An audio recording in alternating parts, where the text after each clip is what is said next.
Now, Korea is joining the global push to implement clean air policies to curb air pollution following the green policies set in cities around the world. Shin Se-min has the details. Cities around the world are implementing a range of measures to reduce auto emissions. The London mayor has called air pollution the world's biggest environmental challenge and is pushing to implement an ultra-low emissions zone that would require drivers of the oldest and dirtiest vehicles to pay a fine. A standard for heavy vehicles will be fully implemented London-wide starting in 2020. In France, under a new law aimed at curbing smog, cars registered before 1997 will be barred from entering Paris starting July 1st.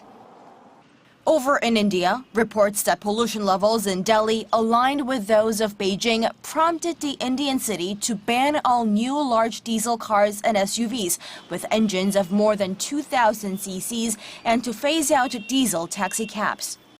Korea is joining the clean air revolution, though it's been slower to make changes. It currently ranks 173rd out of 180 countries in terms of air quality, but the government is hoping to change that.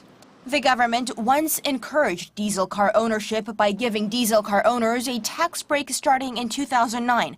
The policy worked, though maybe too well, and Korea's Automobile Manufacturers Association says last year nearly 45% of all registered vehicles ran on diesel, or 4 times the number in 2008.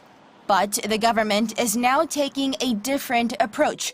It plans to strengthen restrictions on aging diesel cars while promoting electric vehicles, with the goal of having them represent 30% of all auto sales by 2020. Experts say such efforts are a must.